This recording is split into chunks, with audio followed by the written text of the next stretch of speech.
민주당 이재명 대표가 지금 네 번째 검찰 소환 조사를 받고 있습니다. 6시간 넘게 조사가 진행 중인데 첫 번째 주제, 나는 희생재물. 이렇게 잡아봤습니다. 본인이 입장을 밝히면서 한 이야기죠.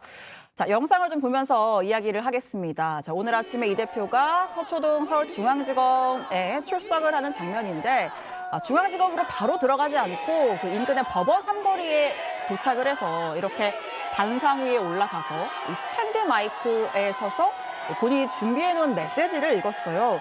근데 그냥 읽는 게 아니라 준비해온 메시지 한 1,900자 분량을 14분가량 읽었고 그 앞에 지금 보시는 것처럼 굉장히 지지자들도 많이 모여서 좀 이렇게 호응을 하는 그런 장면이었습니다. 지지난번 출석 때랑은 조금 다른 장면이었던 것 같은데 일각에서는 대선 출정식에 가까울 정도의 메시지였다라고 할 정도로 긴 내용이 있었습니다.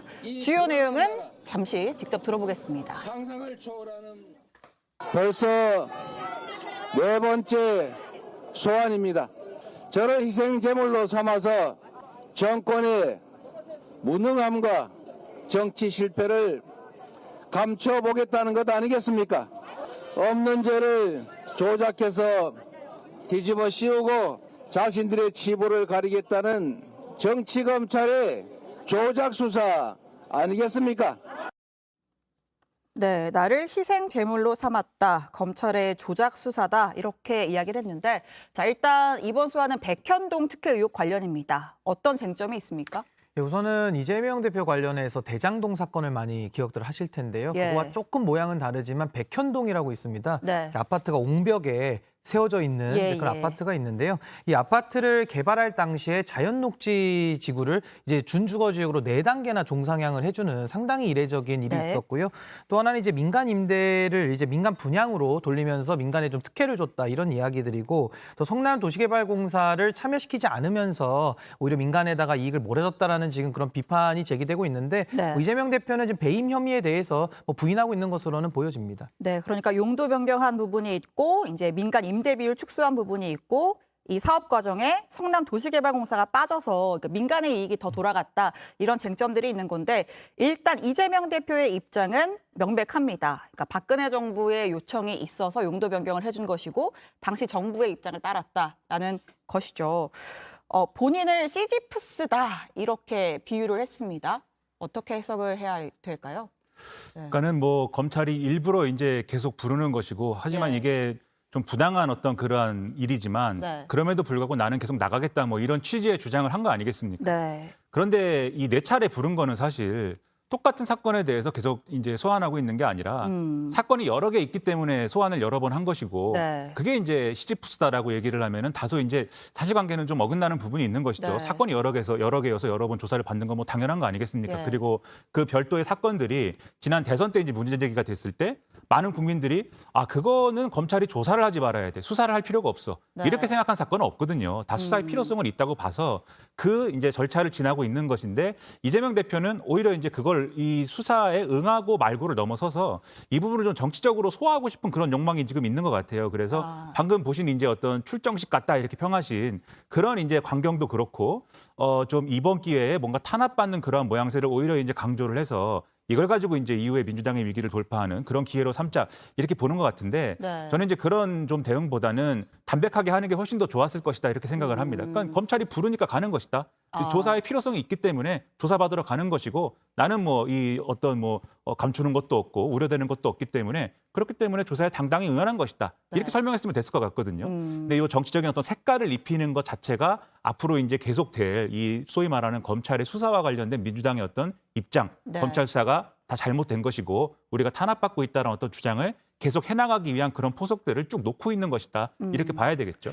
사실 오늘 이재명 대표의 그 이제 소환에 들어가기 전 저렇게 입장문을 밝히는 모습이 좀 이례적인 모습이긴 하죠. 좀 준비해서 입장문을 이제 작심하고 발언을 한 건데 이걸 두고 정치권에서는 민주당에서는 자신감의 표현이다 이런 해석도 있고 또 국민의힘에서는 위기감의 표현이다 이런 해석도 있는 것 같습니다. 근데 이제 민주당의 그 자신감의 표현이라는 거에 대해서 조금 제가 설명을 드리면 그러니까 혐의에 대해서 일단 이 백현동 관련 혐의는 이제 민주당의 생각이죠. 민주당의 입장은 자신 있다 이런 분위기인 것 같아요. 어떤 점이 그러냐면 지금 이제 걸어놓은 혐의가 배임 혐의인데 네. 예를 들면 이 배임 혐의 같은 경우는 회사 대표이거나 하면은 주식회사의 경우에는 주주들에게 돌아갈 이익에 대해서 남에게 특혜를 주느라고 이익을 줄였다, 네. 손해를 봤다라고 하면은 이것은 이제 당연히 이제 배임 혐의가 좀 더 적용되기 쉬운 것인데 네. 그럼에도 불구하고 재판 과정에서는 배임의 고의성을 따져가지고 이것을 이제 판사가 판결을 하거든요. 제가 변호사 앞에서 이 법 얘기를 하기가 좀 그런데 맞는 얘기십니다. 네, 아, 예, 예. 뉴스를 보면서 이제 보니까 그렇더라고요. 네, 또 공부를 하신 거죠. 그렇죠. 예. 공부 열심히 했습니다. 네. 근데 이제 이재명 대표 같은 경우에는 당시 성남시장이었지 않습니까? 예. 그러니까 성남시장이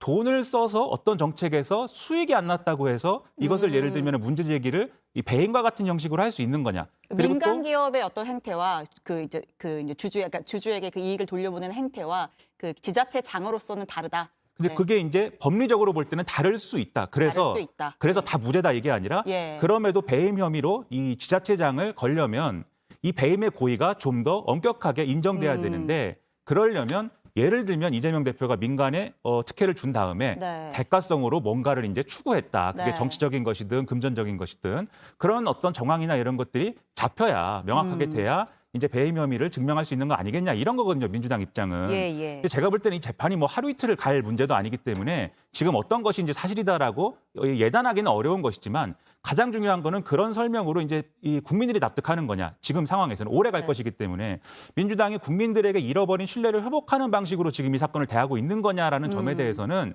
여러 가지 의문이 남는 거고 그래서 이제 자신감의 표현이다라는 것에 대해서도 예를 들면 이재명 대표가 그러한 억울함이 있기 때문에 검찰에 이제 조사를 받으러 가고 심지어는 신문에 그런 게 써 있더라고요. 심지어는 구속이 되더라도 오히려 정치적으로 이득일 수 있다. 이런 주장도 일각에서 한다는 거거든요. 일각의 정치 탄압으로서 이제 비춰질 그렇죠. 수 있다라는. 네. 그렇죠. 근데 저는 그런 방식으로 이 위기를 돌파하려고 하면 오히려 잃는 게 더 크다는 생각이어서 담백하게 있는 그대로 돌파하는 것이 필요하다. 이런 말씀 드리고 싶습니다. 알겠습니다. 지난 2주간 공부를 많이 하시고 발언을 많이 준비하신.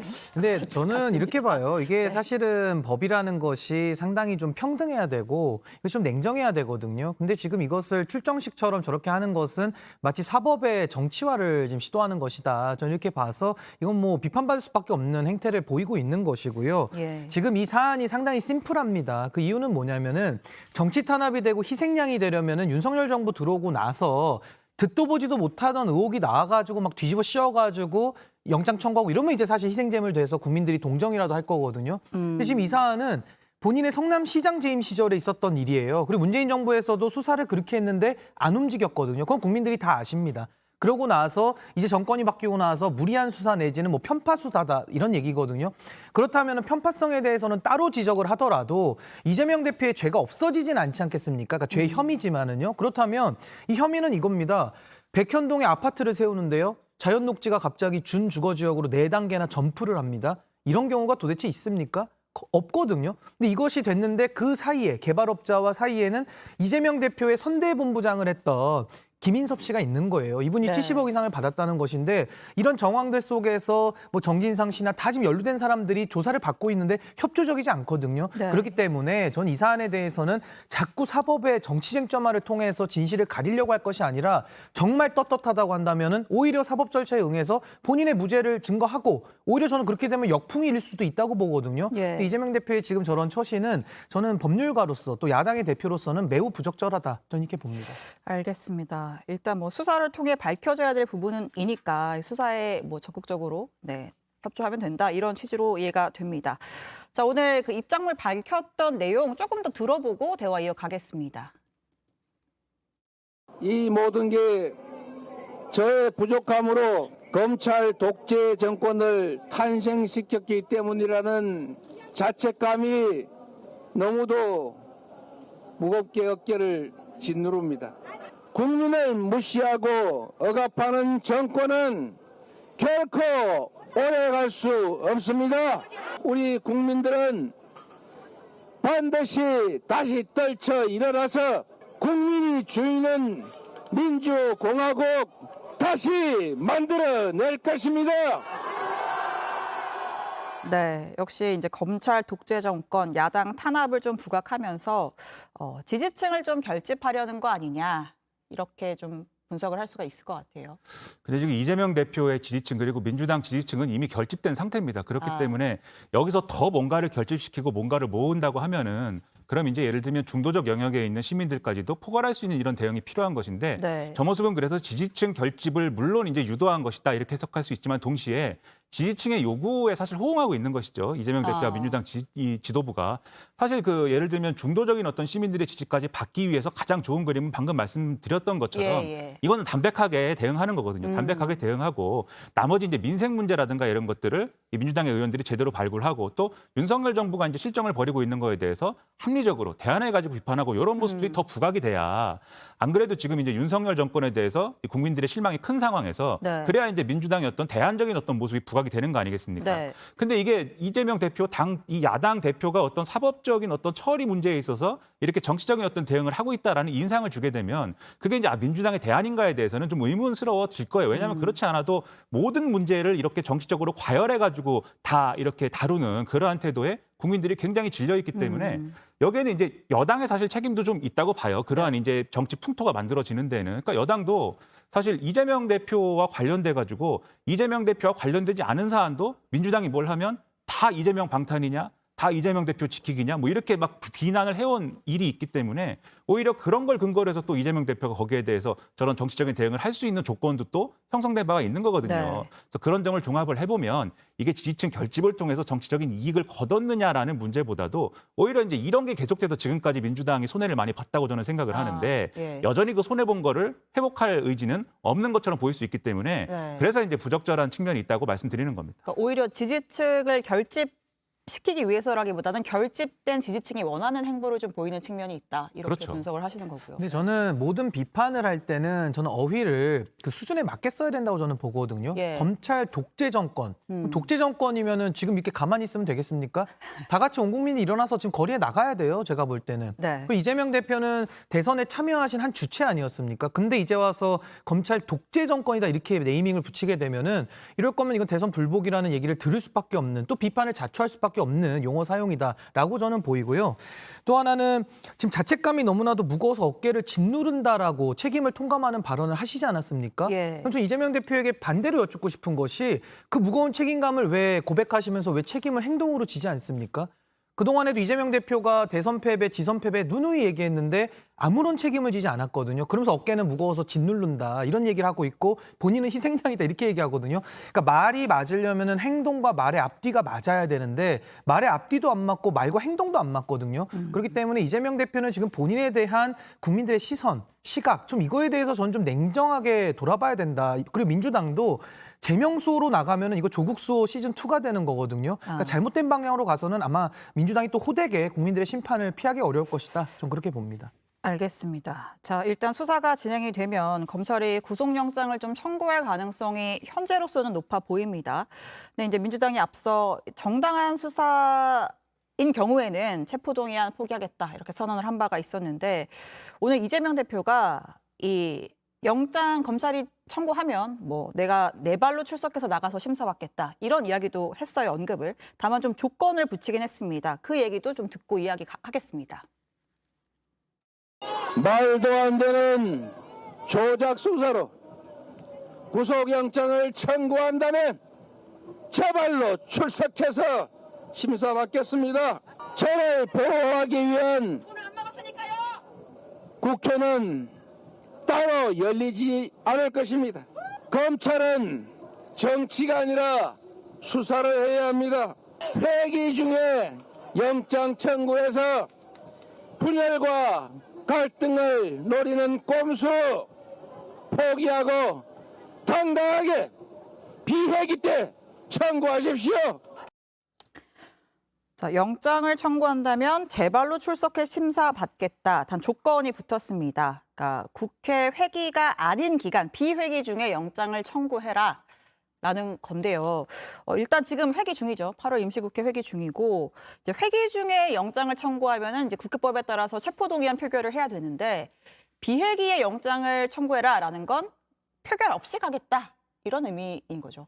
그러니까 이재명 대표는 어떤 경우든 영장 실질심사를 가겠다라는 건데 문제는 뭐냐면 지금 말씀하신 것처럼 국회에서 체포동의안 처리를 해야 되는 상황이 되면 두 가지 문제가 발생을 합니다. 첫째는 지난번에 말씀하신 것처럼 의원총회에서 이 민주당이 정당한 영장 청구에 하나요. 네. 체포동의안은 가결 처리하는 방향으로 이제 한다라고 이제 결의를 한 거지 않습니까? 예. 그러면은 이 체포동의안이 넘어온 거에 대해서 이게 정당한 영장 청구인지를 판단하는 절차가 필요한데 대표에 대해서 이렇게 영장 청구를 했는데 네. 그리고 계속 지금 이재명 대표는 부당한 수사라고 주장을 하고 있는데 그걸 당이 정당한 영장 청구다라고 판단을 한 다음에 체포동의안을 가결시킬 수가 없는 거지 않습니까? 그렇죠. 그러니까 이재명 대표가 자기 발로 영장 실질심사에 가려면 그게 가결이 돼야지 이제 갈 수가 있는 건데 그 딜레마가 발생을 하고 그 딜레마 때문에 당내 분열이나 이런 것들이 굉장히 이제 강해질 거여서 네. 그래서 이제 이게 이 부담스러운 부분이 하나가 있고 그다음에 이제 두 번째로 이게 이제 이 체포동의안 처리하는 것도 처리한 거고 이제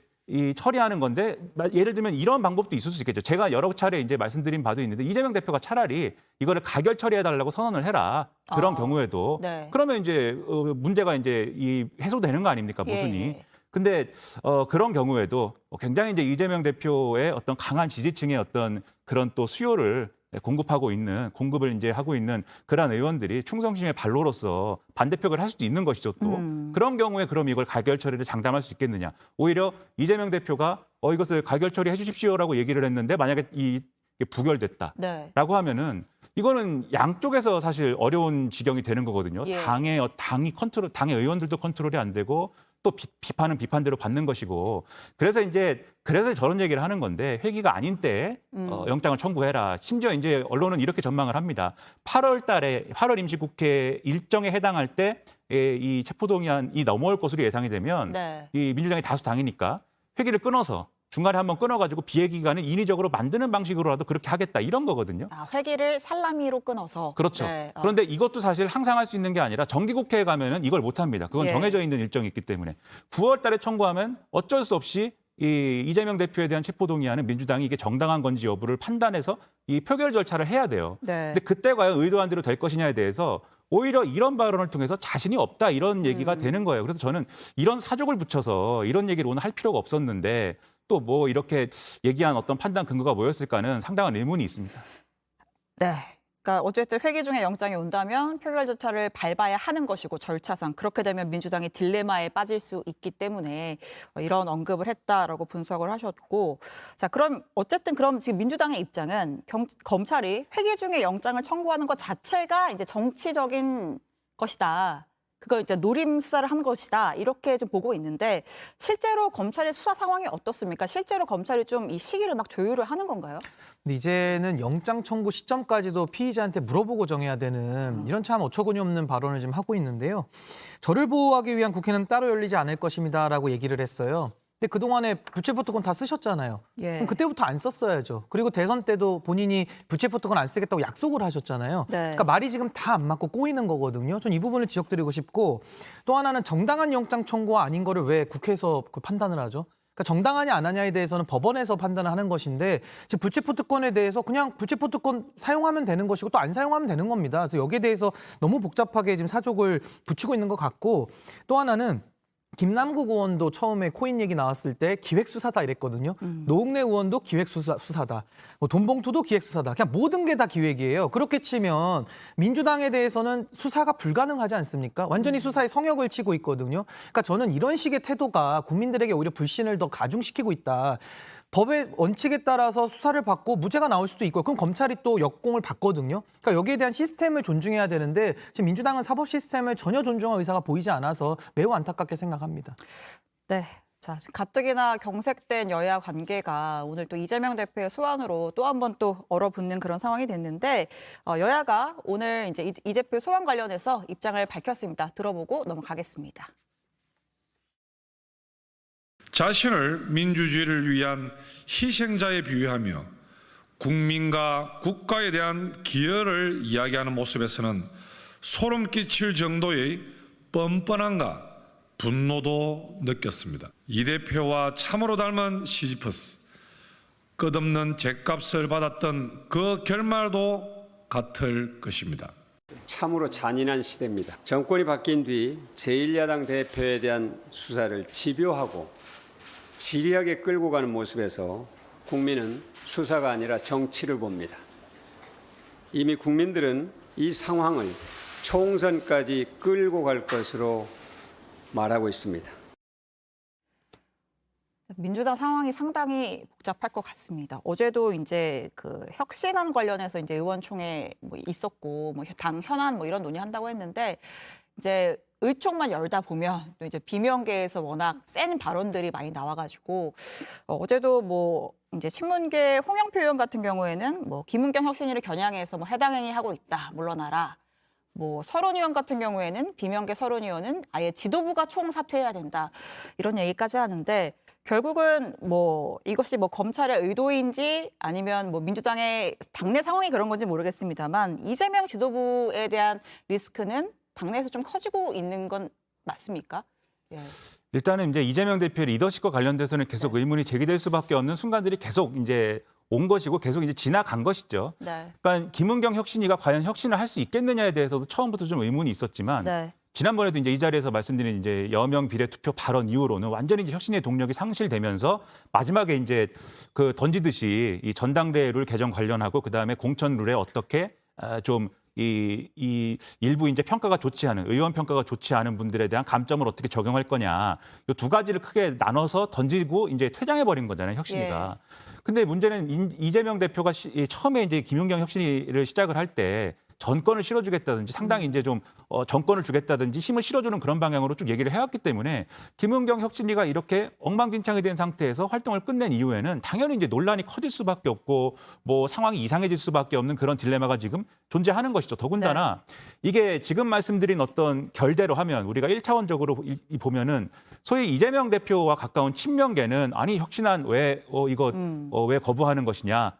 이거 우리 당원들도 요구하는 것인데 받아야지 왜 거부하느냐 이렇게 막 얘기를 하고 소위 말하는 비명계는 아니 이거 결국 이제 우리를 쳐내려고 하는 공천 과정에서 우리를 쳐내려고 하는 명분으로 이제 쓰려는 거 아니냐 이건 부당하다. 네. 김은경 혁신위가 잘한 게 뭐 있느냐 이렇게 해가지고 서로 부딪히는 그림이 돼야 되는데 어제 상황이 좀 근데 이상했습니다. 왜냐하면 의원총회 애초에 이제 이 어떤 안건이 아니었다는 거예요. 혁신위와 관련돼서는 혁신위 혁신안과 관련돼서 다른 걸 하고 오늘은 이제 그 소위 말하는 1특검 3국조 등의 그 이제 정책 현안에 대해서 공세에 대한 그렇죠. 그런 것을 정책 현안에 대해서 합시다 이렇게 얘기했는데 비명계가 이제 일제히 지금 혁신안에 대해서 우리가 할 말이 많다라고 들고 일어난 거죠.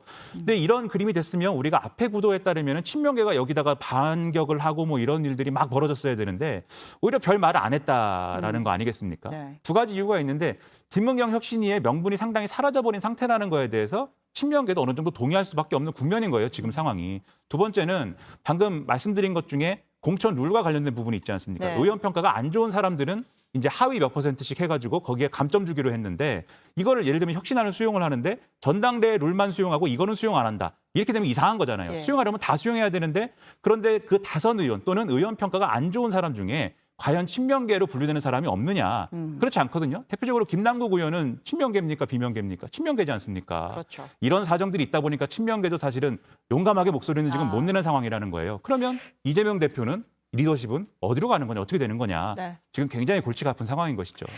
알겠습니다. 이재명 대표가 이 어떻게 보면 뭐 내후외환이라는 표현을 많이 쓰는데 이 상황 어떻게 극복할지도 좀 지켜봐야 될 것 같고요.